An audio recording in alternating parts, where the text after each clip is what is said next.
Have you ever gotten the boo, the Hershey squirts, the runs, the punamis, if you will?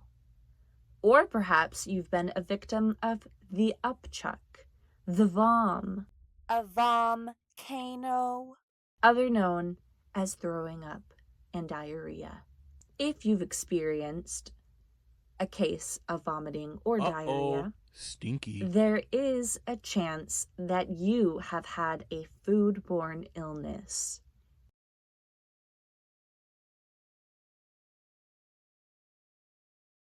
Vomiting and diarrhea are just some of the symptoms of a foodborne illness. These are also the most common symptoms. Others include chills, cramps, and fever. And if you experience these 3 symptoms, in addition to vomit or diarrhea, then seek medical attention, because these additional symptoms could mean that the foodborne illness is more serious than you thought.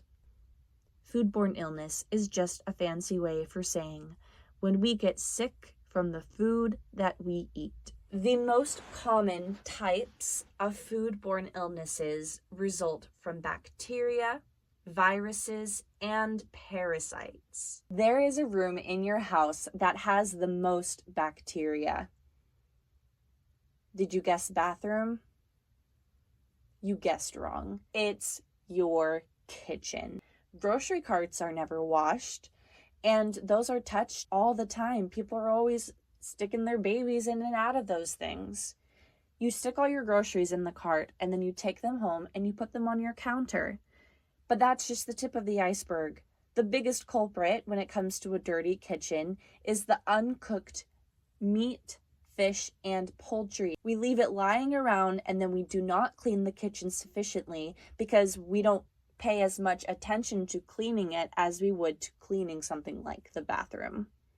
And then we're not washing our knives and our cutting boards and our dishes sufficiently, especially after having cut raw meat, poultry, or fish.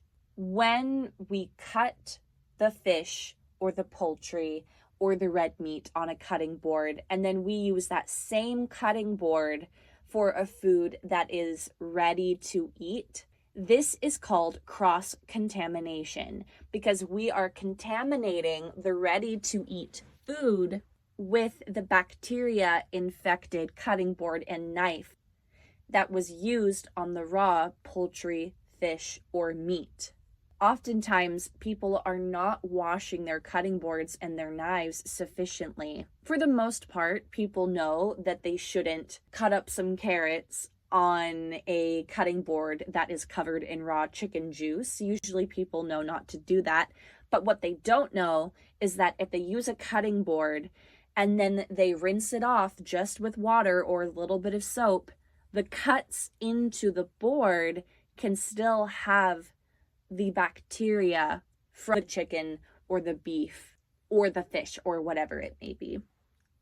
It's really difficult to wash into those cracks. The best practice is different cutting boards depending on what type of food you are preparing. There should be a designated cutting board for fish, for poultry, for meat. That way you are lowering the possibility of cross-contamination. Another great practice is to ensure that you are washing your dishes correctly, especially if you have used those dishes for raw meat. The best practice is to use hot water, soap, and even doing a bleach rinse afterward. Here we have a young, naive, beautiful, talented, single girl. As you can see, she has a sponge in one hand representing raw meat, and in the other hand, she has flour representing the raw meat juices. As you can also see, the meat juices, represented by the flour, are getting everywhere. And then, oh no, Oh no. Oh, don't do that. Oh, she's doing it. Okay. So it appears as though she is now cutting an apple on the same cutting board. Okay? And she's cutting the apple. And oh no. Yep. Okay. She is now eating the apple. That is clearly covered in the raw meat juice. Yeah. Okay. Really going to town on that apple. And all I can say is I hope that she enjoys the taste of salmonella, because that is what is coming for her. Unfortunately, it's not always as obvious. So the best practice is to use separate cutting boards and clean thoroughly with hot water, soap, and bleach. In order to reduce the risk of cross-contamination, therefore reducing the risk of foodborne illness, therefore reducing the risk of the punamis and the upchuck. Clean your fridge, please. We really got to clean our fridge because there are a lot of disgusting things that can grow in there.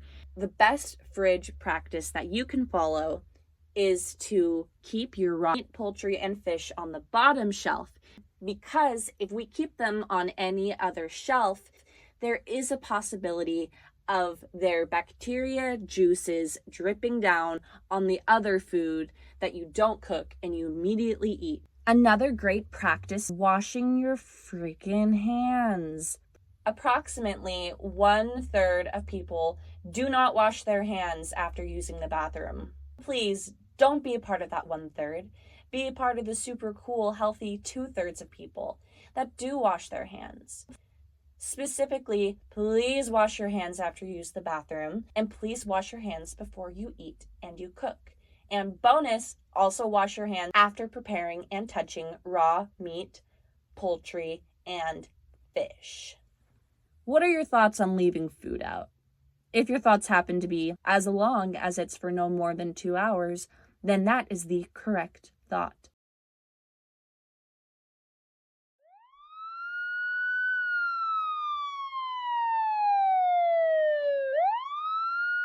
Now, getting sick from bacteria, viruses, and parasites found in food isn't fun for anyone. Nobody wants the Hershey squirts. Nobody wants the vom. It can be much more dangerous, even deadly, if the following people catch a foodborne illness. This includes those who have a compromised immune system. The immune system that helps them not get sick isn't working so well. These people include those with certain chronic diseases like diabetes or cancer, for instance. This could include pregnant women, this could include young children, and this could include elderly people.